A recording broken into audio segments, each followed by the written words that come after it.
Welcome to figuring out how to calculate a column capital. So let's see what we're even looking at here. I'll move this into the center. So we are within concrete and we're within concrete formwork. So this is still using Pythagorean and trigonometry, quite a bit of it. And it's really not that different than what we've done in the previous trigonometry videos.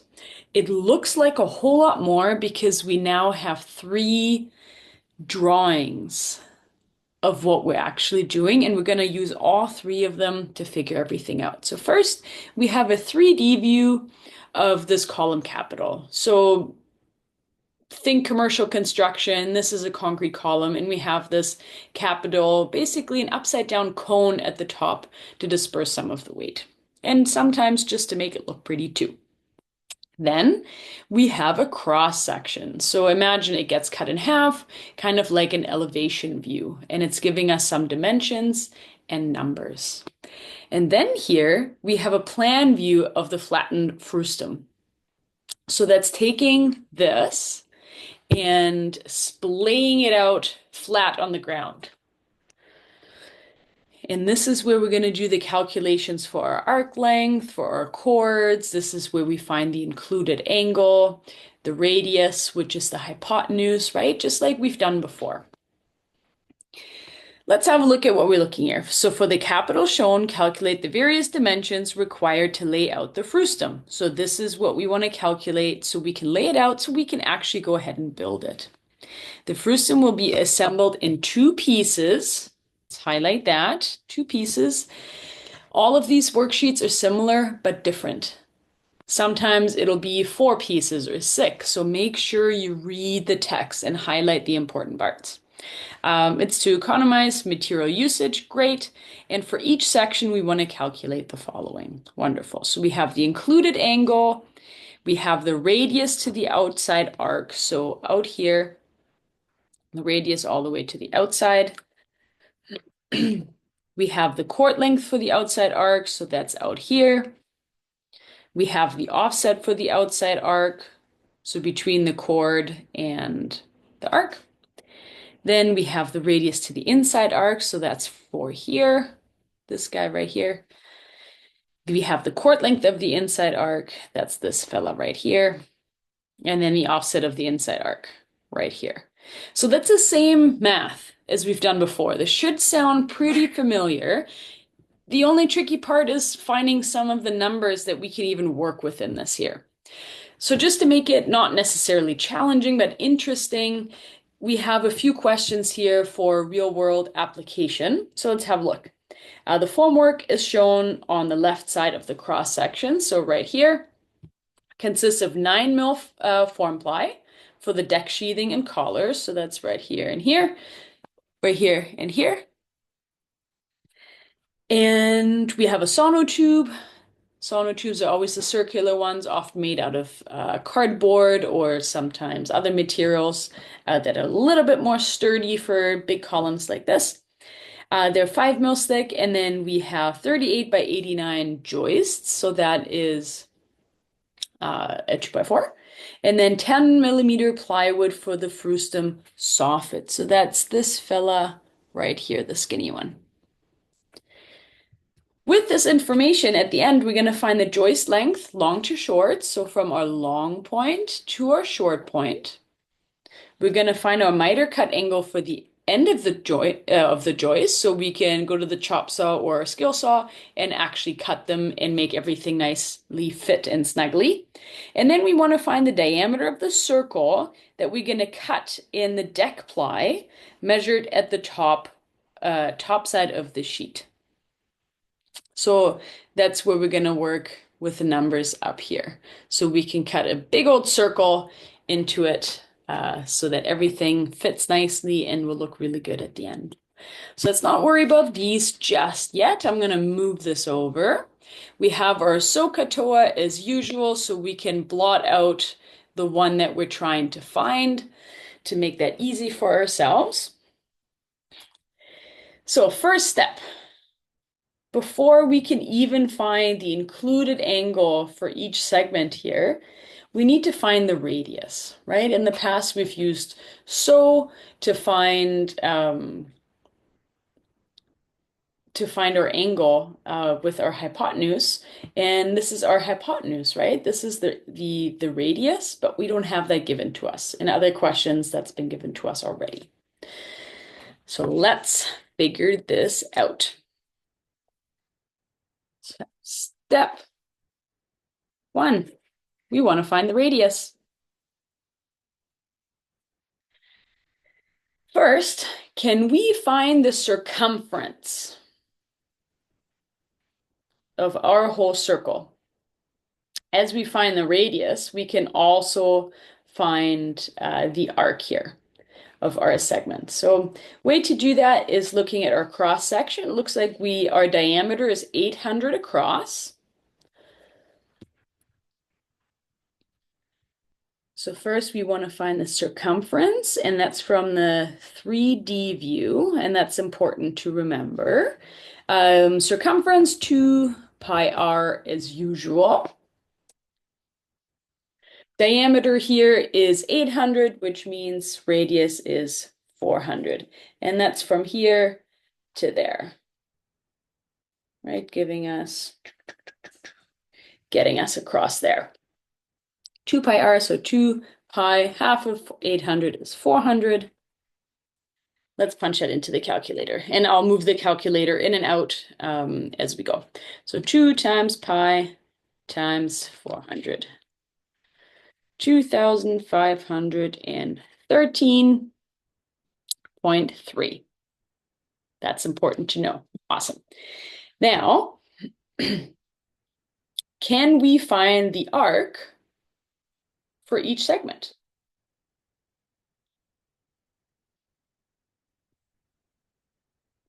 We have two segments, right? The circumference of this whole column is this right here. Because it's flattened, as it's flattened and you bring it up, it comes together. So this whole thing actually represents this whole circumference. So to find the arc, we take our circumference, 2513.3, and just divide by 2, right? Because we have two segments. Divide by 2, 1256.6. And we can put that in here. Arc 1256.6. Cool. That's good for us to remember for later. Now, radii, outside radius. Let's have a look here. I'll move my calculator. Let's look at our cross section up here. Can we turn this sort of shape into triangles? I say yes, we can. We can pop that down here, that down here. Now, all of a sudden, that looks like something we can work with, right? We can kind of pop this over here as well. So let's fill in some numbers. 550 is our up and down number. I'm just going to write that in here so that can make sense for us. Now, can we find out this number? We can, right? We have 800 is the whole diameter, and we can see here that at the bottom, that's 300. So 800 minus 300, so in my head, 500, divided in 2, because we've got one on each side, should give us 250. Now, can we find out the radius? Radius being the hypotenuse right here.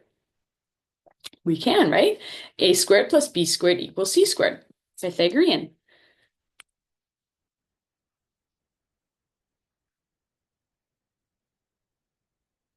So let's punch those in. We have 250 squared plus 550 squared, and that will get us our radius right here. 250 squared plus 550 squared, square root, don't forget, will give us 550 for our outside radius.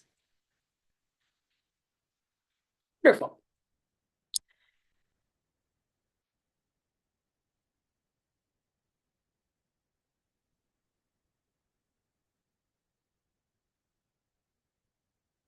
And I completely lied. I don't know what I punched into the calculator, but let's get rid of that. I don't know what I punched in. It's 604. 250 squared plus 550 squared square root equals 604. So let's fix that up here. 604. And that's why it's so important to double check what you're punching in and see, does that make sense, right? I wrote down the 550, not thinking about it between reading and writing, and then I looked over seeing the 550, and there's no way that the hypotenuse of this triangle can be the same as this side. And I purposely leave these mistakes in my videos. It's not just that I don't want to trim and cut them. I just want to show you that that is super normal to make mistakes and just remember to notice and to see what's happening. And then you can fix it and then you can use your brain to do that. Okay, great. So we have our outside radius. How about our inside radius? It looks like there may not be an easy way to figure this out, but we have something given to us here. And what if we just continued these lines down here to turn this into a vague triangle? And then we could cut this in half so we can have another right angle triangle that we could work with. So if the whole width at the bottom is 300, divide by 2 would make that 150.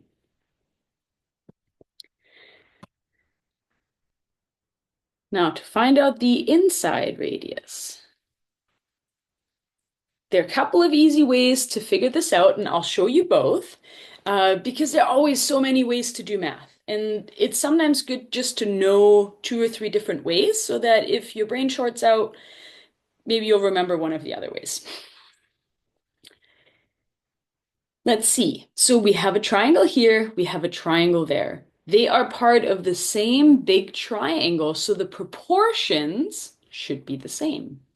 Can we compare this triangle to this triangle? And what we're trying to find out here is the radius or the hypotenuse. So we can do ratio and proportion, and we always want to compare like to like.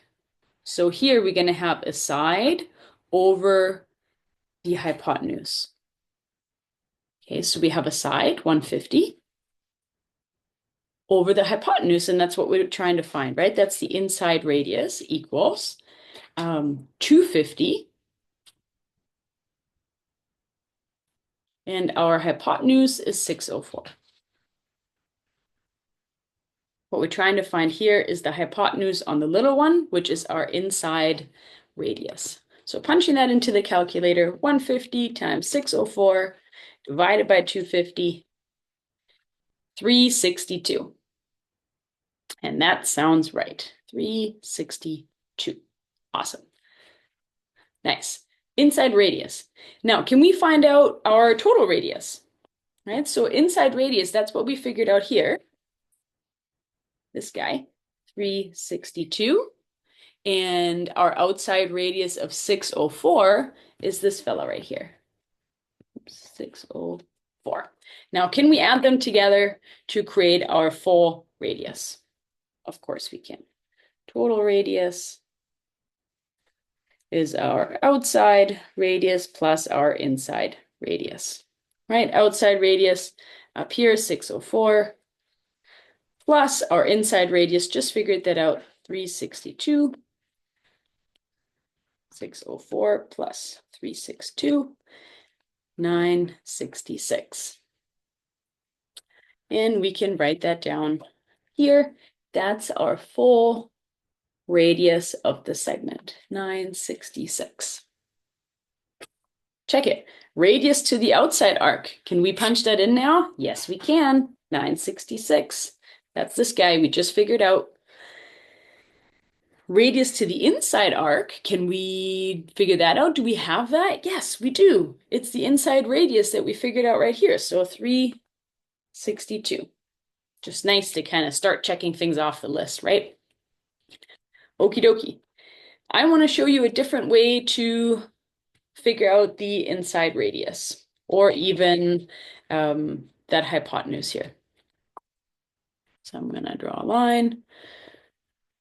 We're figuring out the same thing here, just a slightly different way. Going to draw out this triangle.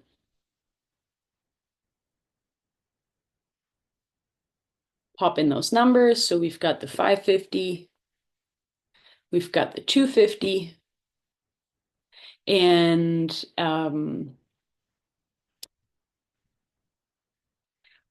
what we could find out right now to then find out the radius down here, so we could find out the angle. Right? And we're going to need that later as well, but it's just a different way to get there. So let's see. To find out this angle, we have an opposite side and an adjacent. Opposite and adjacent leaves us with TOA. So if we're trying to find tan, it's opposite over adjacent. T equals opposite over adjacent. And remember, you always have to take the inverse of tan. Punching that in, 250 over 550, inverse of tan, 250 over 550. So second function tan, 24.443 degrees. So that is this angle right here. Okay, which is the same angle down here. It looks different because my drawing is not as nice, but it's the same one because it's part of the same triangle. Now from here, with this little triangle, if I draw that out as well, if we're still trying to find our inside radius, that's what I'm trying to show you here. The only number we actually have given to us is the 150. Right? If we kind of forgot we could do Pythagorean or that we could do ratio and proportion like we did here, well, do we know this angle? Yes, we do. We just figured it out. 24.443 degrees. If I wanted to find the hypotenuse, what could we use? We have an angle, we have an opposite, and we're looking for the hypotenuse. Looking for the hypotenuse means we're already in so or ka, and we're in opposite, so we're within so. We're trying to find the hypotenuse, so it'll be h equals O over S. H equals O over S. We'll pop in those numbers. Opposite 150 over sine of 24.443 degrees. 150 over sine of 24.443 degrees gets us 362. Check that out. And depending when you're working with angles, I already left 3 decimal points. If I had left it in the calculator, here we come to 362.5. It would have come to 362.3. You know, it's half a mil here or there. That will be just fine for our calculations. But that's all I wanted to show you. This is the same inside radius as we found here. This angle we can actually use later for our formwork to find the angle that we need to cut our joist with. But we'll talk about that more later. So just different ways to get to the same conclusion, just in case the brain stops at some point. Okay, so we've come to our total radius and our inside radius. We've popped those in. Now, step number 2, we actually want to find the included angle. And we can find several things in this step. We're going to find the included angle. We're going to find the outside chord. And we want to find the offset. We're going to check mark a bunch of things off of this list. Let's make a drawing, shall we?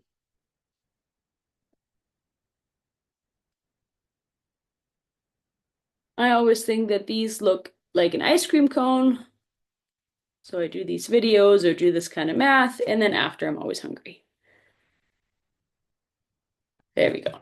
So while it's drawn a little bit smaller, not quite as wide, that's what I just drew, right? This segment right here is this segment right here. So let's pop in the numbers we do know. We know that the radius is 966, and we are trying to find the included angle. And the included angle is always the full angle. And when we do our mathing, we want to use the small one or from half of it, and we'll call that the working angle. Now, can we use our circumference that we've already figured out, right? We already figured out the circumference of this. But the radius that we used was 400 coming from the diameter of 800. Our radius now is 966 because it's out on the flat. It's not actually put together. So we need to re-find our circumference on the flat. And it's still 2 pi r. That's never going to change. So we can pop in that number. 2 pi and our radius that we figured out, 966. 2 times pi times 966. 6069.5. Okay, so that is our full circumference of the circle here. Now, to find our included angle,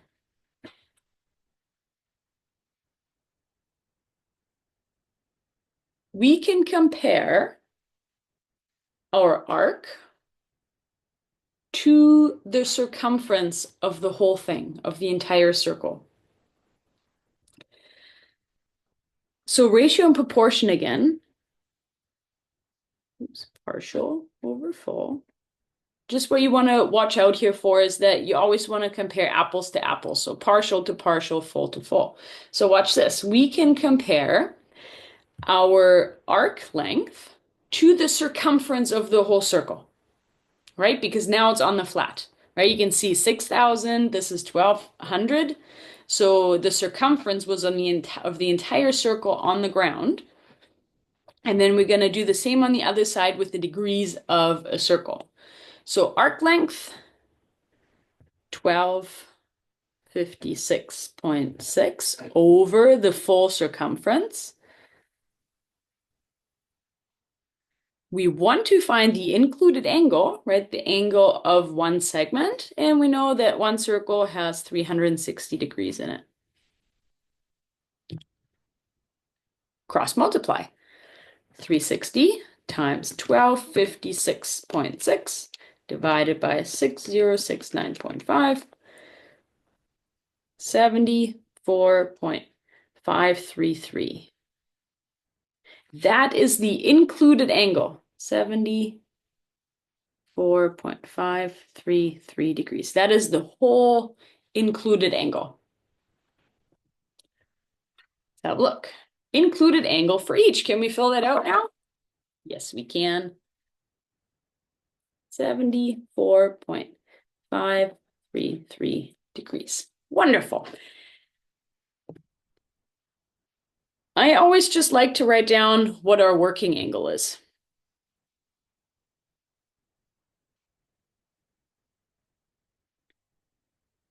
Which is this guy divided by 2, right? Because that's the included angle of the whole segment. But when we're breaking it down to our individual triangles, we're only working with half of it.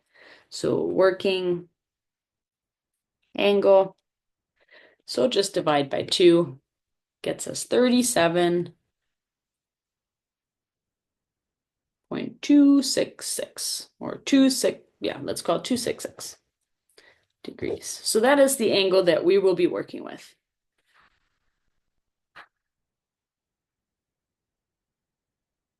Great. Wonderful.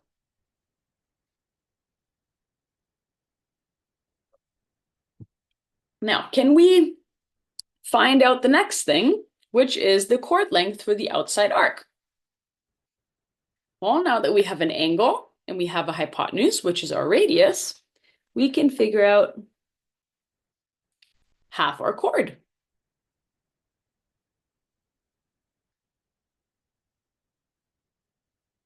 How do we figure that out? Let's have a look. We have an angle.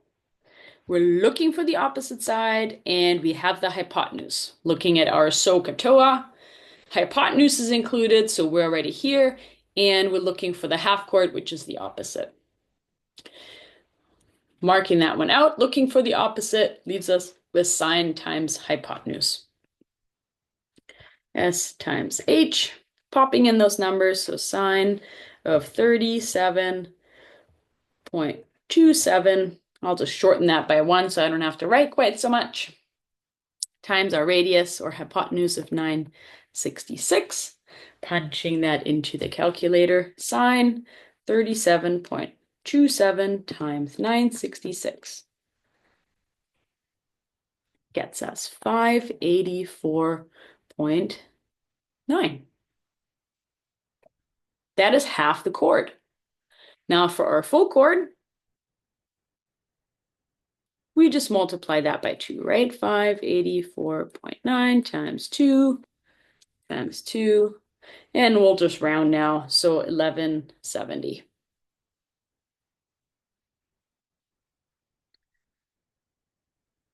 And chord length for outside arc.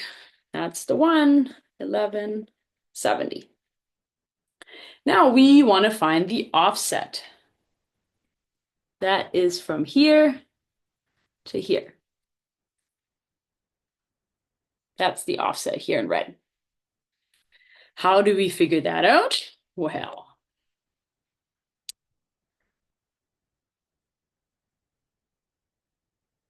all the way from the center, all the way to the outside of a circle, anywhere within the circle is always the radius, right? We're still working within a triangle here, and we could call this A, right? This is a triangle side, so if we take the full radius minus the side that we could figure out, then that will get us the offset. How do we figure out A? Well, thinking about Pythagorean, we have C and we have B, right? We have the hypotenuse and another side. We also have an angle, so you could use TOA or CA as well. Whatever, really, you can use any of them. Whatever it makes sense in your brain at the moment, you can do as long as you're using the right one and you're punching in the numbers properly. I'm going to go with C squared minus B squared, Pythagorean, so 966 squared minus half the chord. This is a very easy mistake. If you're writing a multiple choice math quiz or this comes up, the wrong answer will be there if you've continued working with the full chord here. Okay, so just be really careful, and that's why you write everything out and you highlight things as you go so that you can make sense of the numbers you wrote down.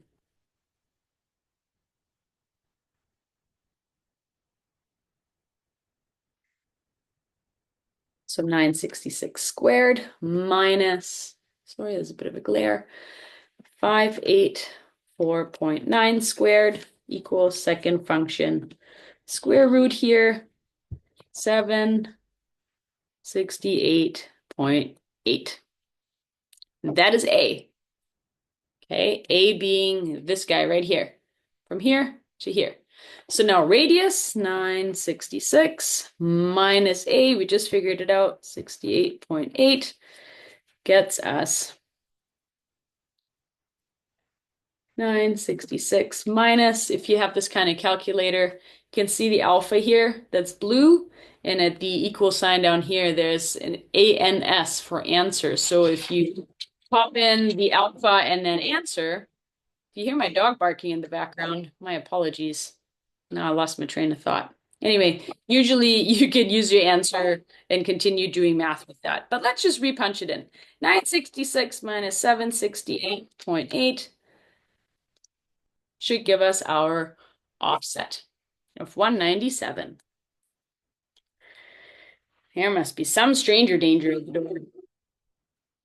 Okay, offset 197, offset to the outside arc, 197, right here. Wonderful. Excellent. So we are completed with our outside measurements and calculations. Now we are on to step number 3. We are looking for the inside chord and the offset. Inside chord and offset. There we go. Now, we are still working within the same triangles, right? We're just shrinking everything down a little bit. So we're just going to draw ourselves another picture. Another ice cream cone.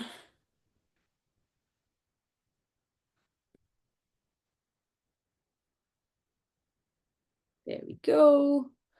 Draw that in half. Now, just remember, we are looking for the inside, so we want to use our inside radius. That was the 362. We're still working with the same angle, though.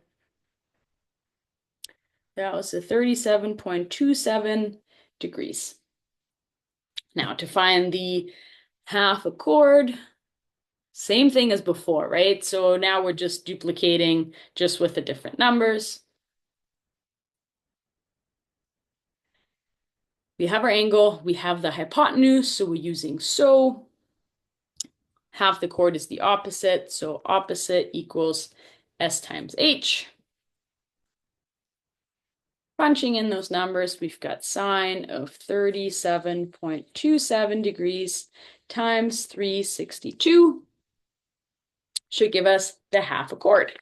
So we're punching it in, sine 37.27 times 362.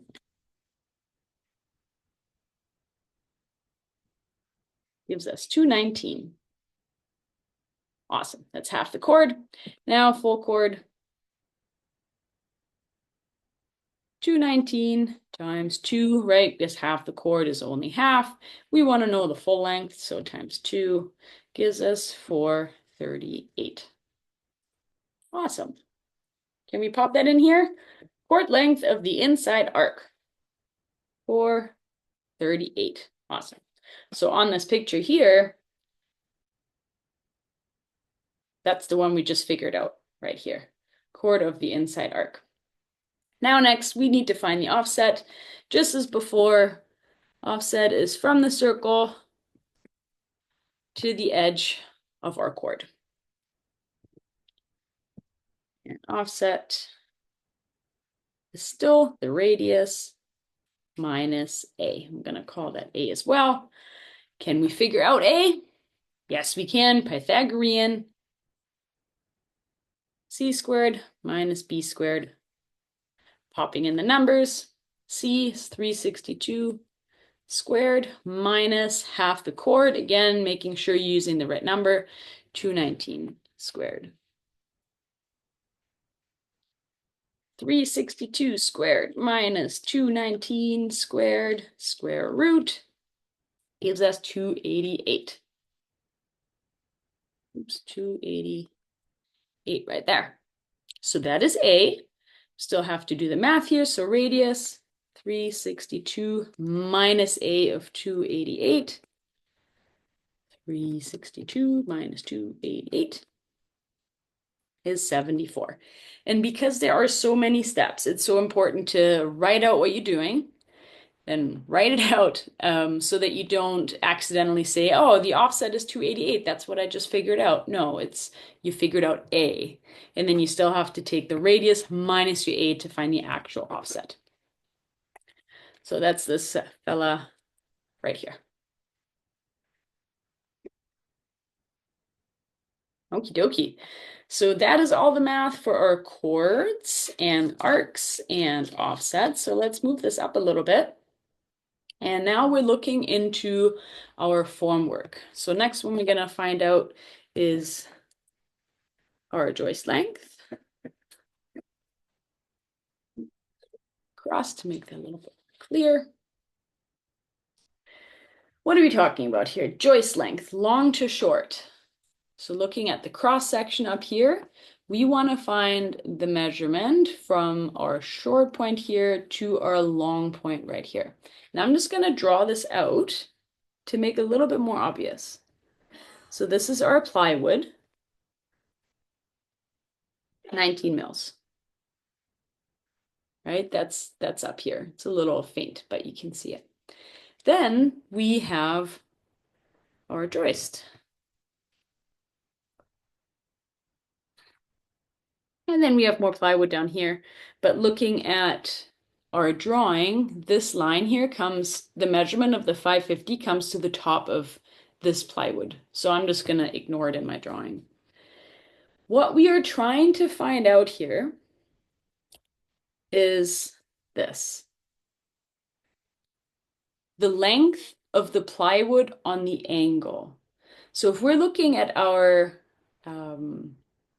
triangles and measurements, we have a full height, right? From the bottom here, top of this plywood to the top of this plywood. That's 550. Right? So from here to here, that's 550. We know that this is 19. Do we know the length from the very top here to the very bottom? So from the very top to the very bottom, if we look on the other side, this is the radius that we figured out before, right?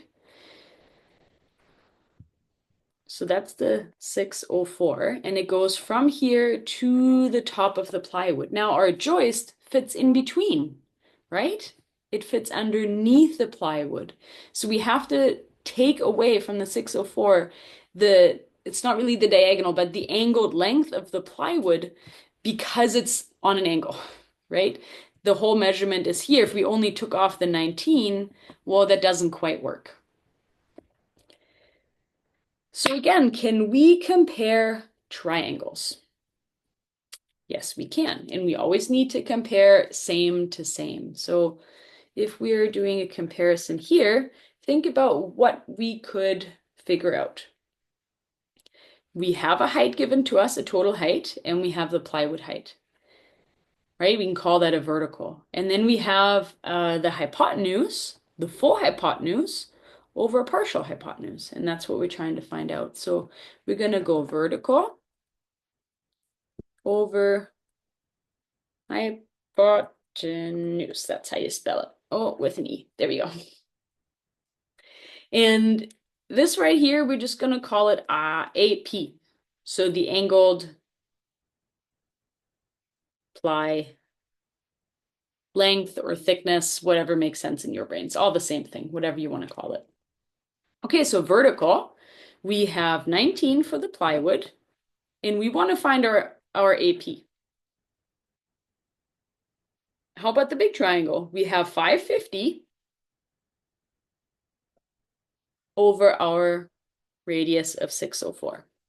See what we did? So drawing this out in just something bigger where we can make sense of what's where just really helps, especially adding some different colors.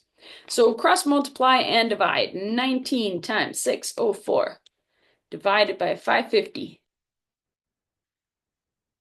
We'll call that 21. I challenge you to cut off 20.8 mils.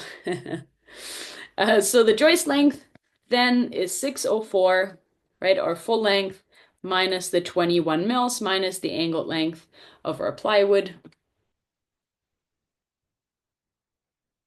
That should give us 583. So you can pop that in here. 583. Cool. Now the next one is the miter cut angle for the ends of the joists.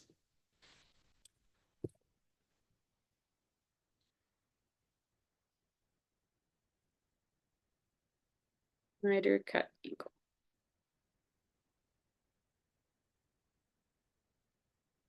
Well, for this one, we're working within this here as well. We already figured this out in the very beginning when I showed you the different ways on how to figure out that inside radius. Let's draw this triangle out. And this right here, that's really the angle that we're trying to find that will represent the same angle that we would cut our joist at.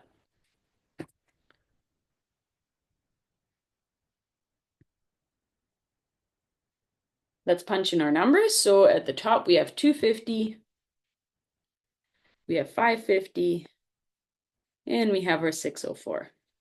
And what we're trying to find is our angle. Really, you can use whichever one you want because we have all the numbers, so you can use SOHCAHTOA or TOA. If you have the chance to use the numbers that have been given to you from the very beginning, I would use those just in case you did something wrong here. You never know, right? That way, at least you get full points for some of the answers, just in case you did something wrong along the way. So if we're using the opposite and adjacent, we would be working within TOA. Looking for tan is opposite over adjacent. Opposite over adjacent. And remember the inverse of tan. So 250 is the opposite over 550. Inverse of tan, 250 over 550. Second function tan gives us the 24.4 degrees. That's this angle. That is this angle. That will be the angle here that when you're cutting your piece, that's what you'll set it to. The chop saw or the miter saw or using your speed square to cut it at 24.4 degrees. There we go. So on this last one, we are figuring out our plywood, circle, diameter. So right here, oopsie, diameter of the circle to be cut in the deck ply, which is the 19 mil plywood measured at the top side of the sheet. Now, this is a little bit of a trick question because we want to find that angled thickness of the soffit plywood. That is 10 mils. And that is the extra measurement or distance we're going to add to the circle we're going to cut into our 19 mil plywood right there. Okay, so we're going to do the same as before, vertical over hypotenuse. This time we're using the 10 mil plywood because that is the extra distance on each side that we have to go over our angled thickness of the plywood equals our height again, 550, over our hypotenuse of 604. Now cross multiply and divide. 10 times 604 divided by 550 gets us 11. To find the full distance, 800 plus the 11 on each side.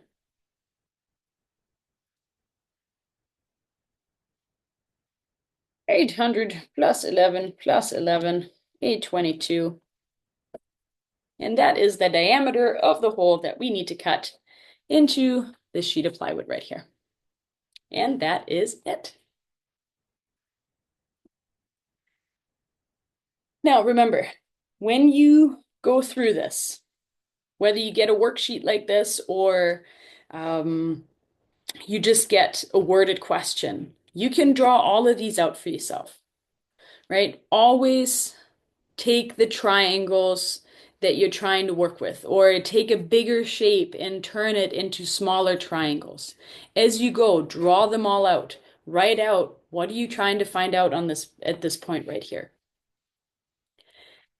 And remember that the circumference and radius of the piece in its 3D real-world form is different than the radius once it's on the flat. And to find the arc and the included angle, you need to work with the radius on the flat. And then you just work your way through, figuring out one thing after the other. And if you ever lose your brain, you know that there are several ways to do everything. And if everything is lost, just go back to the beginning, reread the question, refigure out what you've done and where you have to go next. And then you should be in pretty good shape.